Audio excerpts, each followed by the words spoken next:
नमस्कार. सरकार मायबाप मालेगाव तालुक्यामध्ये डोंगराळे या गावामध्ये एका नराधमाने 3.5 वर्षाची यज्ञा या चिमुकलीवरती या नराधमाने दुष्कर्म करून तिचं जाग्यावरती डोकं ठेचलं, तिला मृत्युमुखी पाडलं. या गंभीर विषयावरती अख्खा महाराष्ट्र नाराज झाला आहे. अख्ख्या महाराष्ट्रांच्या माझ्यासारख्या पालकांचे, आईचे, बापांचे मन दुखावलेत आणि अगदी पिळवटून टाकणारी ही घटना मालेगाव तालुक्यामध्ये झाली आहे. काही दिवसांपूर्वी साक्री साईडला सुद्धा एका नराधमाने 4 वर्षाच्या मुलीवर अत्याचार केलं, तिलाही दगडांनी ठेचून टाकलं.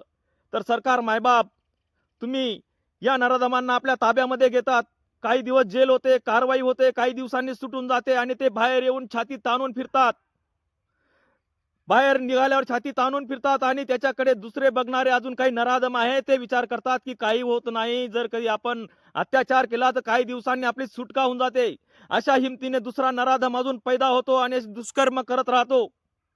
सरकार मायबाप तुम्हाला विनंती आहे महाराष्ट्राच्या जनतेकडून, आमच्याकडून, की अशा या नराधमांना भर चौकामध्ये फाशी द्या, त्यांना भर चौकात गोळी घाला.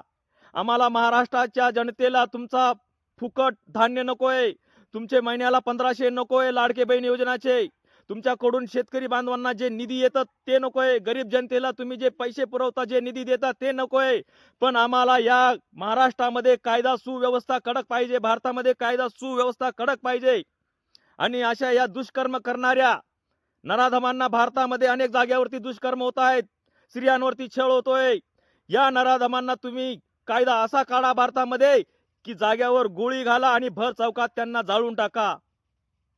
या चिमुकलीच्या आई वडिलांचे जे मन आहे, आम्ही जाऊन बघितलं, त्यांच्याकडे बघवत नाही. गावामध्ये गेलो, शुकशुकाट आहे, अगदी कोणी कोणासोबत बोलत नाही. गेले 3-4 दिवसापासून त्यांनी अन्न पाणी त्याग केलेला आहे आणि ते उपोषणाला बसले आहेत. सरकार मायबाप या चिमुकलीची निर्दयी हत्या केलेली आहे, त्या हरामखोराला फाशी द्या, गोळी घाला. तेव्हा या महाराष्ट्राच्या जनतेचे आणि आमच्यासारख्या आई वडिलांचे मनाला शांती वाटेल की महाराष्ट्राची जी कारवाई आहे ती कठोर आहे आणि कडक आहे. या यज्ञाला, या चिमुकलीला न्याय देण्याचं काम सरकार मायबाप तुमच्याकडे आहे. जय जवान, जय किसान.